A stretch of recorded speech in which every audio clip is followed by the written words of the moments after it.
The city stretched beneath him like a living circuit board, streets glowing with the pulse of traffic, skyscrapers stabbing into a sky the color of steel.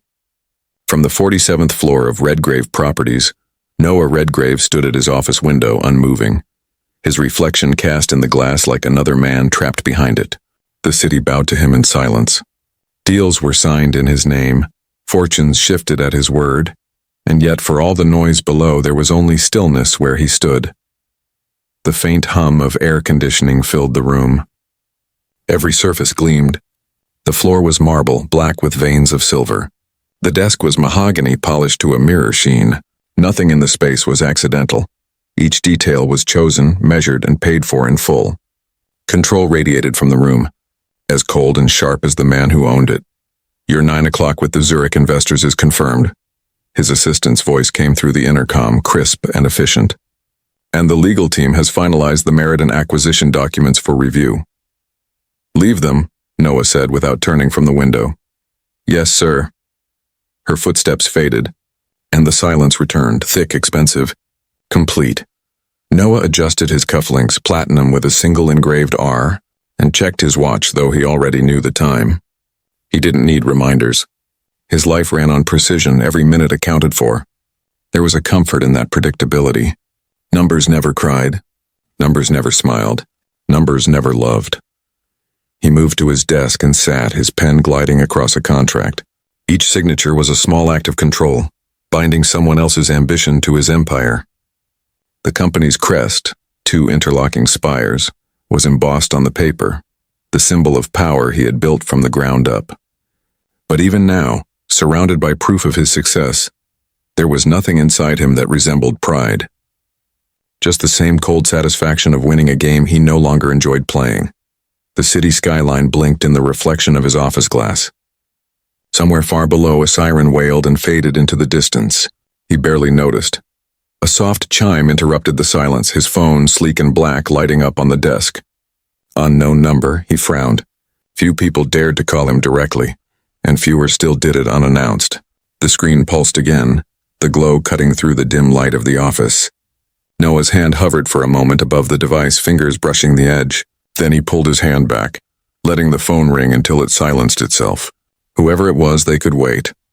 Everything could wait. The call ended, leaving behind the faint echo of possibility. He exhaled slowly, almost annoyed that the sound had broken through his rhythm. The intercom buzzed again. "Sir, the Alpine design team has arrived." "Send them in," Noah said. His tone was calm, but his voice carried the weight of expectation. As the door opened, his reflection caught the movement before he did. Figures stepping into the conference room behind him. The polished surface of the glass split his face in two.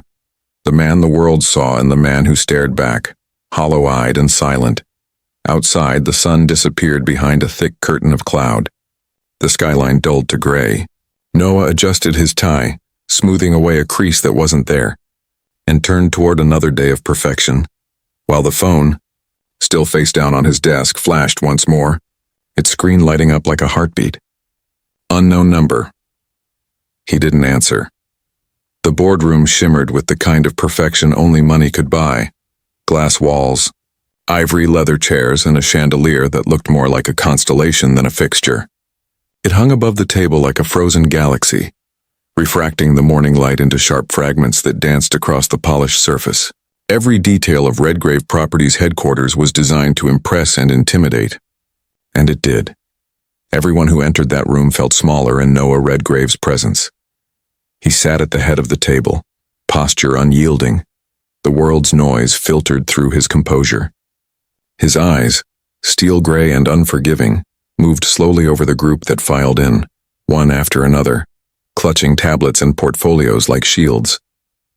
The Alpine Resort Project team.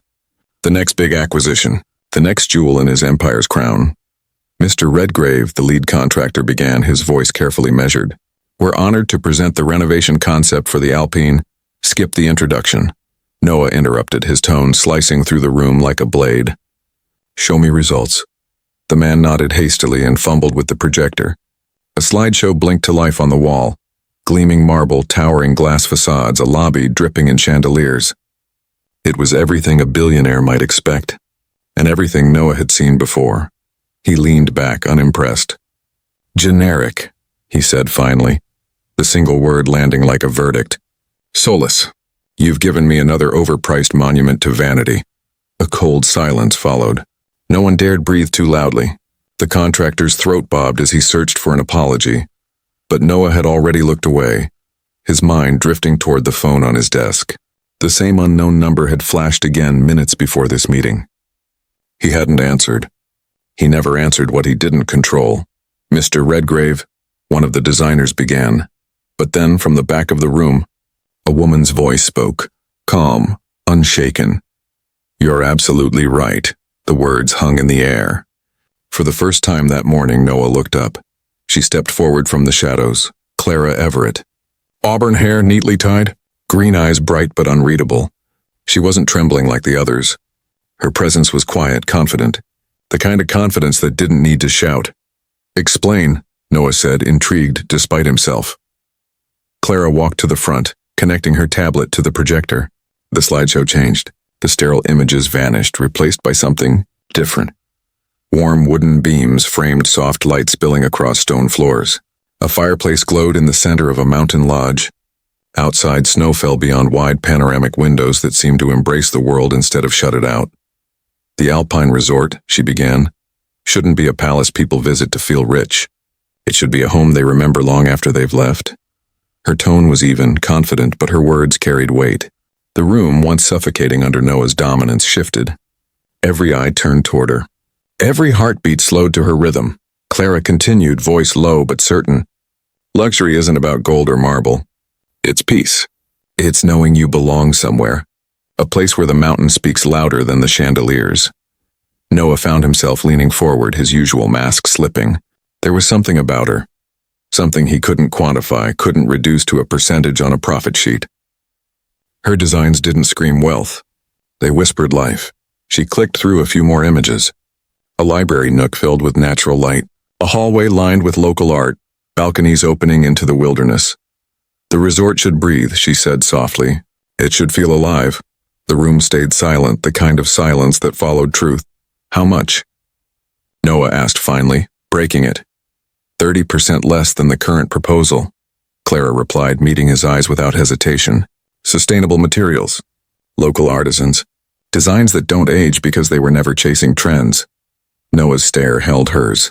No one in years had spoken to him like this, not afraid, not deferential, just present. He stood, walking toward the window, his reflection and hers merging faintly in the glass. Outside, the city burned golden in the noon sun.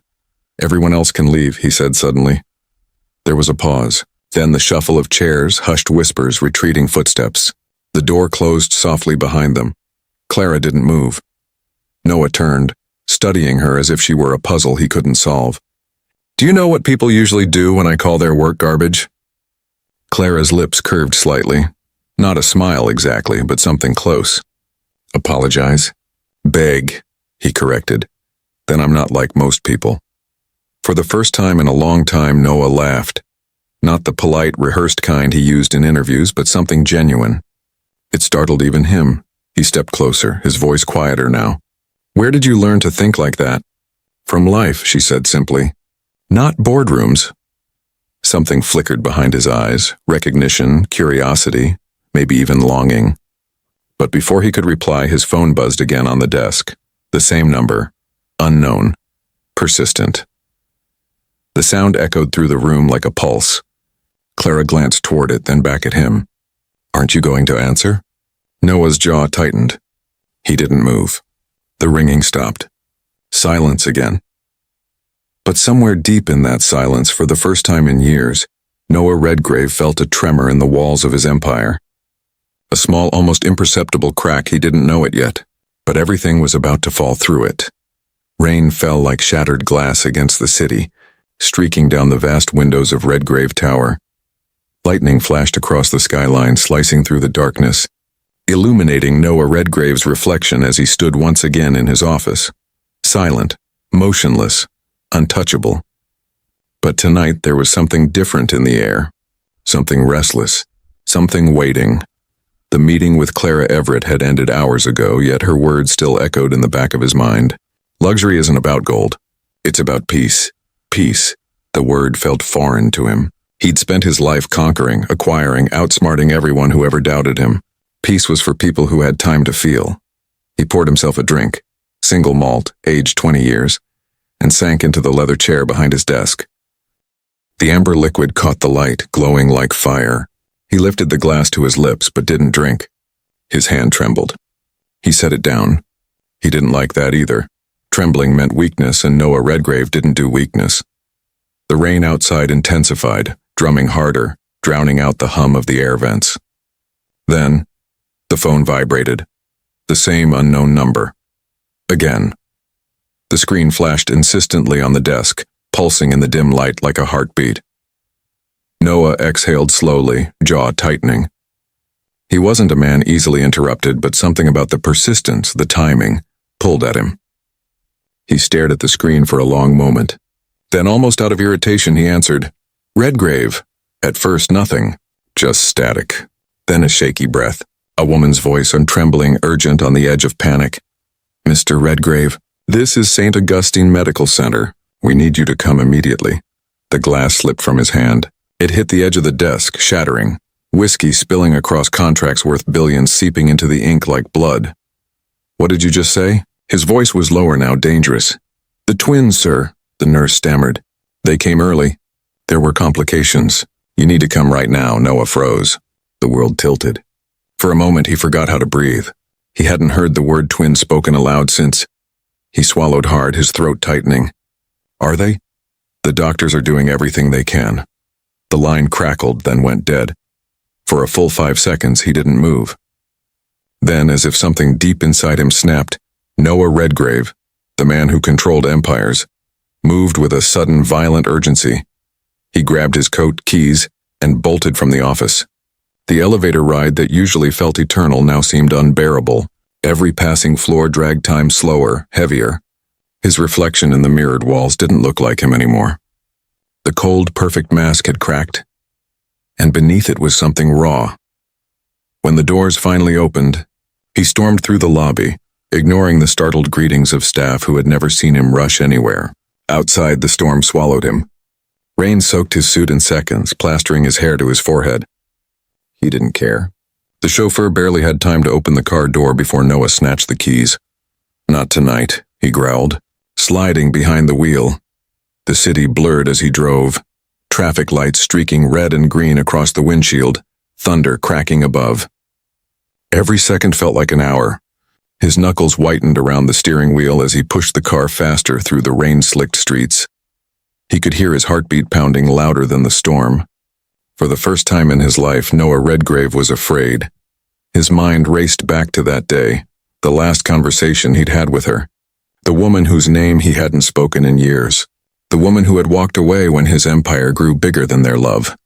She had looked at him, eyes tired but kind, and whispered, "If anything happens to me, promise you'll be there for them." He had promised, and the one promise he never kept. Now, as the hospital lights finally came into view through the downpour, something inside him shattered, guilt, grief, and the terrifying possibility of loss colliding all at once. He skidded into the parking lot, barely killing the engine before sprinting toward the entrance. The automatic doors parted with a hiss, the smell of antiseptic and panic filling his lungs. "Mr. Redgrave?" A nurse gasped, spotting him. "Thank God, follow me." He didn't speak. Couldn't. His chest was tight, his breath shallow.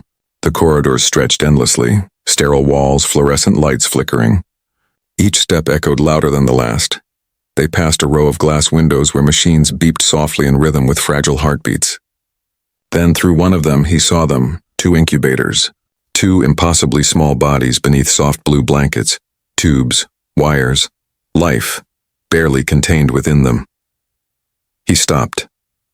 His world stopped. The nurse spoke gently, but he barely heard her words. "They're strong. They're fighting." He stepped closer, his reflection rippling in the glass of the incubator. His breath fogged the surface. He reached out, trembling fingers hovering above the barrier between him and the only 2 things that had ever truly mattered. A faint sound broke the silence. A cry. Thin, fragile, but fierce. Then another, both of them. Crying. Alive. Noah's knees weakened. He sank into the chair beside the glass, his face buried in his hands. The storm outside raged on, but inside everything stilled. For the first time in his life, Noah Redgrave, the man who could buy anything, build anything, control everything, felt completely powerless. And yet in that helplessness, something inside him stirred. It wasn't fear. It wasn't grief. It was love. The world had narrowed into one room. Soft white light hummed overhead, broken only by the rhythmic beeping of monitors. Outside the window, dawn was just beginning to tease the edges of the storm. But inside the neonatal ward, time had lost all meaning.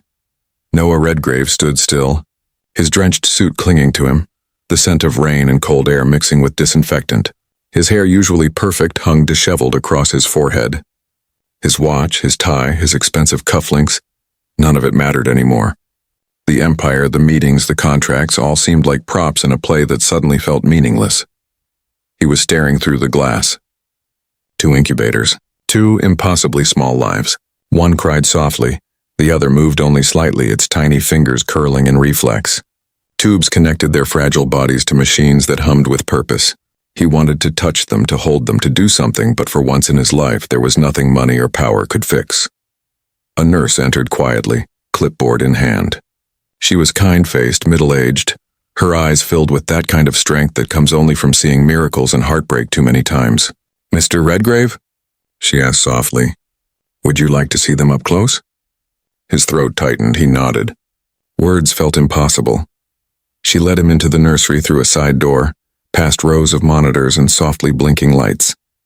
The room felt sacred, like a chapel of life. He stepped closer to the first incubator. The baby inside, his son, was so small that Noah's entire hand could have covered his chest. The nurse lifted the tiny hand gently, placing it on the glass. The baby's fingers, no thicker than matchsticks, twitched. A sound escaped Noah's chest, half laugh, half sob, but he stifled it, swallowing hard. He looked at the second incubator, his daughter. Her cry was faint, but it pierced him deeper than any boardroom insult ever had. "They're fighters," the nurse said softly, watching him. "They take after their father, I suppose." Noah shook his head. "They're stronger than I ever was." His voice cracked on the last word.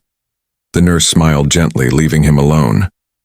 He pulled a chair between the 2 incubators and sat. For a long while he said nothing.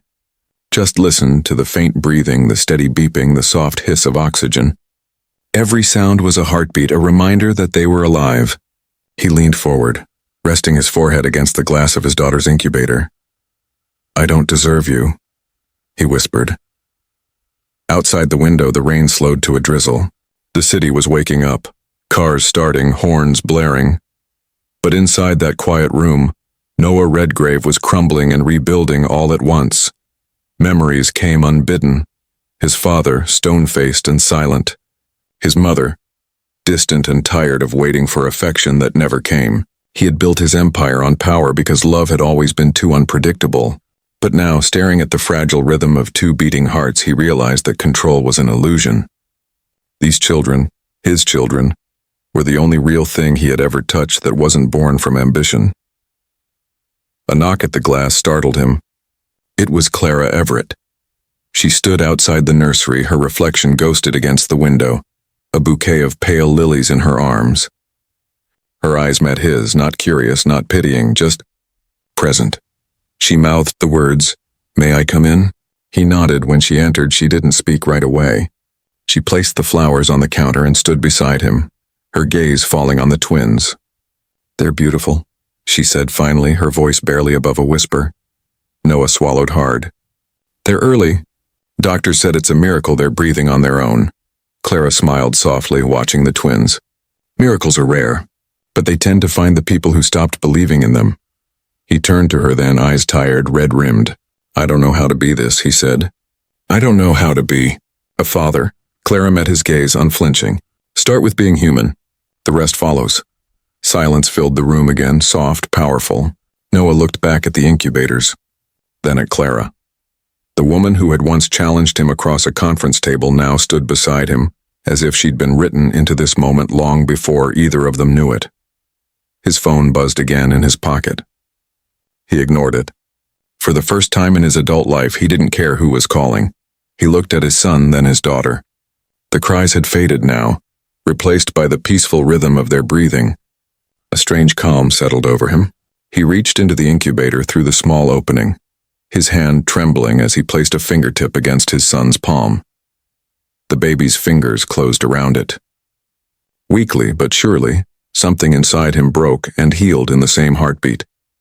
He didn't feel like a billionaire anymore.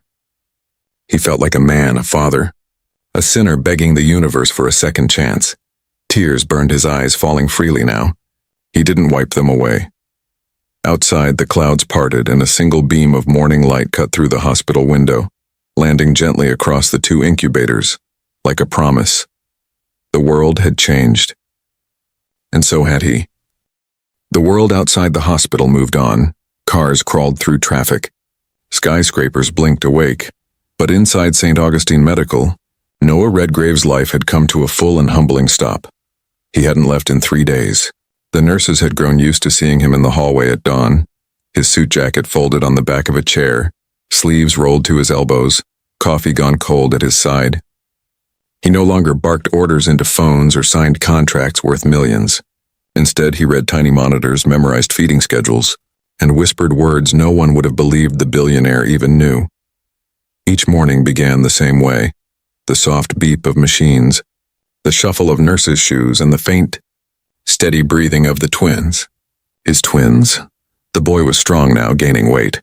The girl, smaller, quieter, still fought with every breath, her tiny chest rising like a fragile wave against the tide of the world. When she stirred in her sleep, Noah would lean close, whispering the only thing that ever seemed to calm her. "I'm here." Those 2 words felt heavier than any promise he had ever made. By the 4th day, exhaustion had settled into his bones, but something deeper had taken root there too. Peace. Strange, unexplainable peace.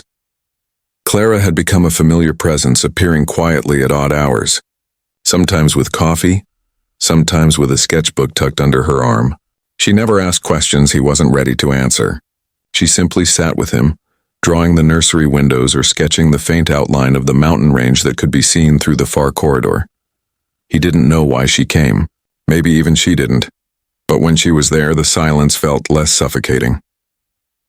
That afternoon, while the twins slept, Noah stood by the large window in the neonatal ward.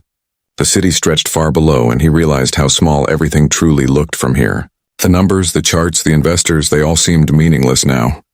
"Mr. Redgrave," he turned. The nurse from before held out an envelope. "It was found in Mrs. Avery's personal belongings," she said gently. "She asked us to give it to you." If she couldn't, the air vanished from his lungs. He stared at the envelope, cream paper, his name written in elegant handwriting he hadn't seen in years. His hand shook as he took it. If she couldn't, he didn't open it right away. He waited until the nurse left, then sat down beside his daughter's incubator, the envelope trembling between his fingers. He ran his thumb across the sealed edge, his chest tightening. Finally, he tore it open. Inside was a single sheet of paper, slightly creased, faintly scented with lavender. "Noah, if you're reading this, I suppose I wasn't strong enough to see them grow, but you will be. You always were. Promise me one thing, don't build them an empire. Build them a home. Show them love, not luxury. Because one day they'll cry for you, not your name, not your company, and when they do, I need you to be there to answer. Tell them I loved them more than my own breath.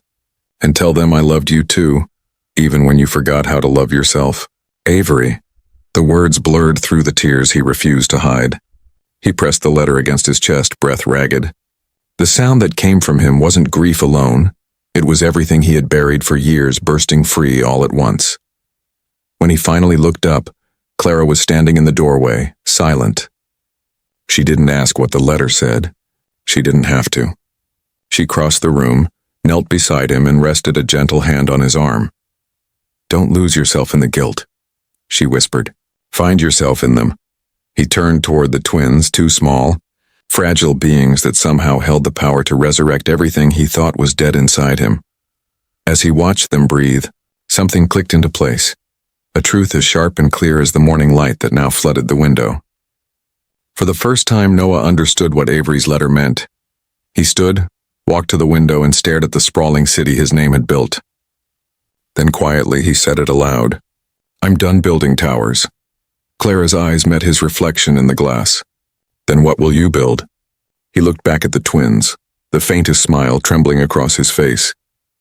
A life worth remembering. But before Clara could respond, a sudden alarm blared through the ward.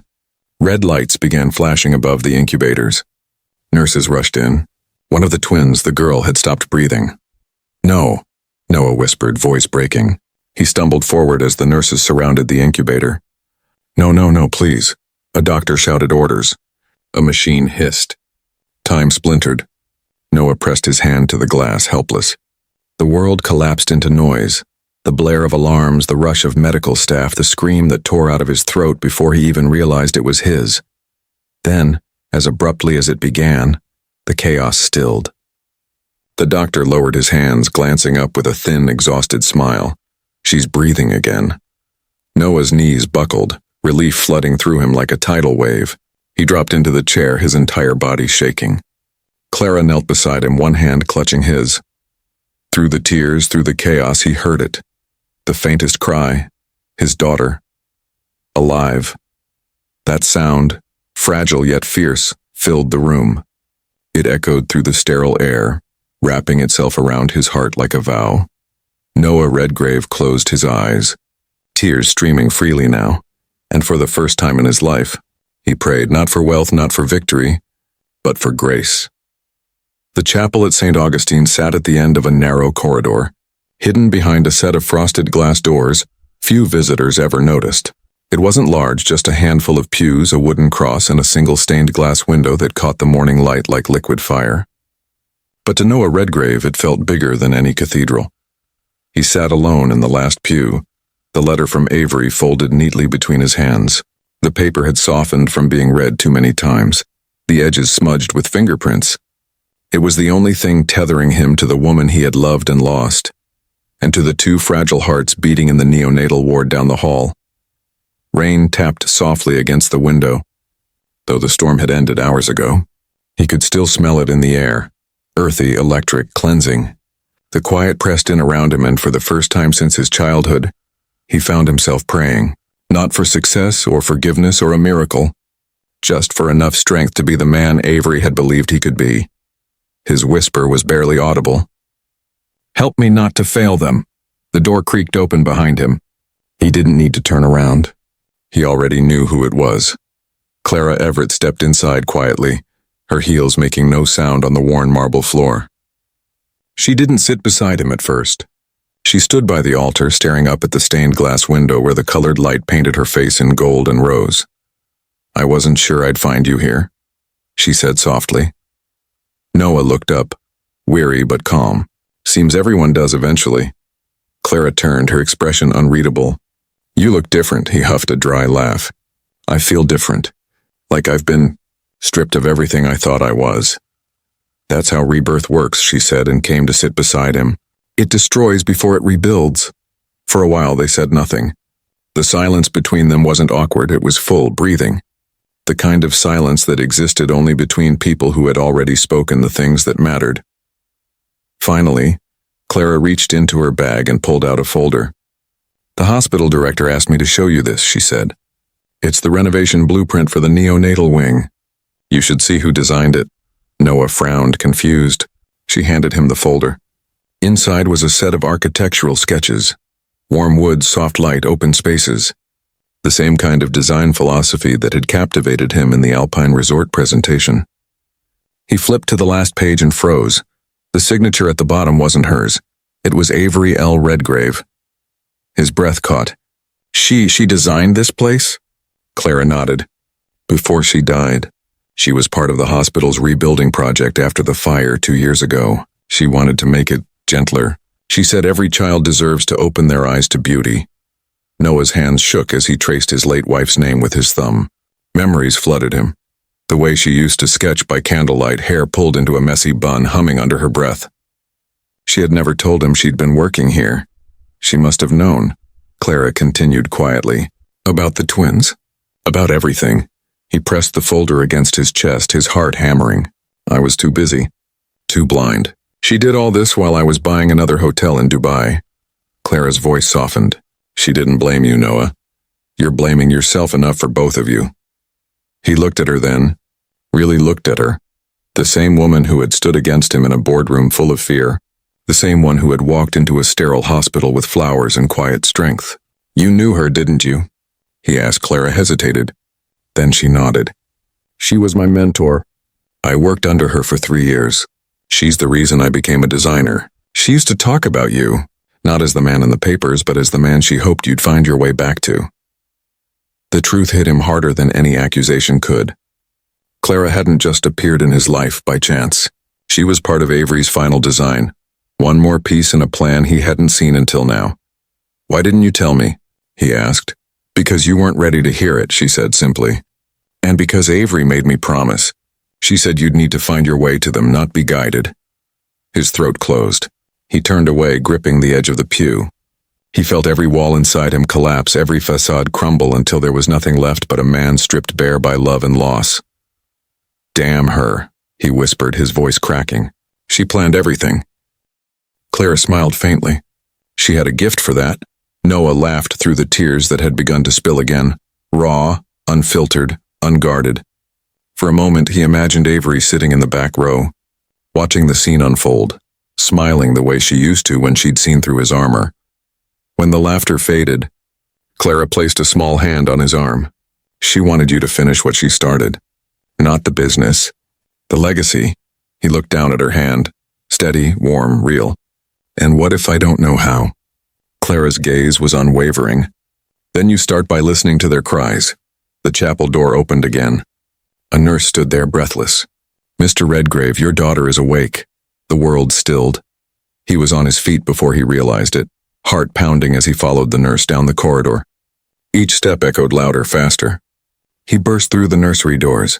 Inside, sunlight poured across the room, golden and alive. His daughter's tiny eyes fluttered open, catching the light for the first time.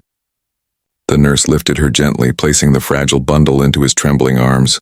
Noah froze, terrified he might break her. She was weightless, warm, her heartbeat fluttering against his chest, and then she looked up at him. For one suspended moment, the world fell away.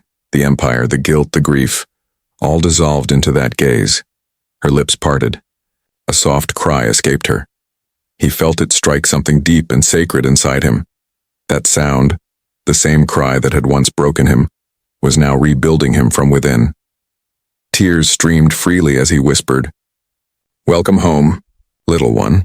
Clara stood behind him, silent, watching as Noah Redgrave, the man the world had feared, envied and worshipped, became human again, and somewhere, in the filtered light of the chapel down the hall, Avery's stained glass window cast a reflection across the nursery floor. 2 golden rays intertwined, falling perfectly over father and daughter. A legacy reborn. The city never truly slept. From the 47th floor of Redgrave Tower, the light still burned through the night like embers of an empire unwilling to dim. But the office that had once ruled Noah Redgrave's world was now silent. The man who had built it hadn't been here in weeks. He stood now in the elevator's mirrored walls, holding a small bundle against his chest, his daughter asleep, her brother resting in a nurse's arms beside him. Their tiny breaths fogged the air, the sound of them louder in his heart than any applause he had ever earned. When the doors opened, he stepped back into his kingdom. Only this time he didn't look powerful. He looked whole. The skyline glimmered outside the floor-to-ceiling windows. The same view he'd once stared at with hunger now filled him with quiet disbelief. How had he ever thought that owning the world would be enough? He walked to his desk, set down the letter from Avery, and let his gaze travel across the office. The sharp corners, the cold perfection, the sterile shine. He realized with a faint smile that it no longer felt like his.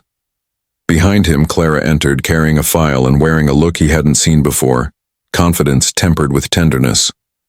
She had traded her navy blazer for a soft cream sweater, her hair loose around her shoulders. In her hands were blueprints rolled into a neat cylinder. "You sure you want to do this?" she asked quietly. Noah nodded, resting a hand on the edge of his desk. "This building was my life. Now it's just space." Clara stepped forward, unrolling the blueprints across the desk. The sketches revealed a complete redesign.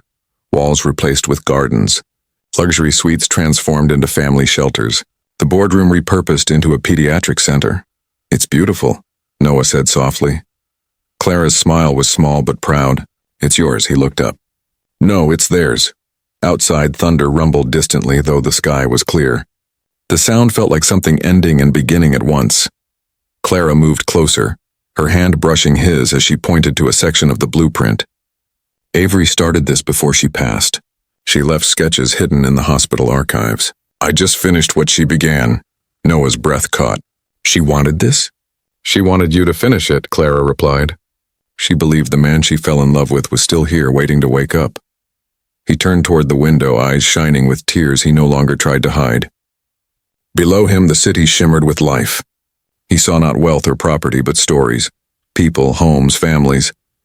For the first time, he saw the world as Avery had. He faced Clara again. Why help me? She hesitated, then spoke with a tremor in her voice. Because I owed her. And because she saved my life, too. Noah frowned. Saved? Clara looked down, her voice barely above a whisper. 3 years ago, I was in that hospital when it burned. I was trapped in the East Wing. Avery pulled me out herself before the roof collapsed. I didn't know her name until later, when I learned she died from complications after giving birth. Her voice faltered. I promised myself I'd finish what she started.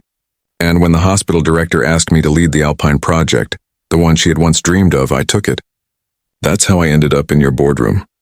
The revelation struck him like a heartbeat. Avery hadn't left him alone. She had sent him someone to guide him back. He took a step closer to Clara.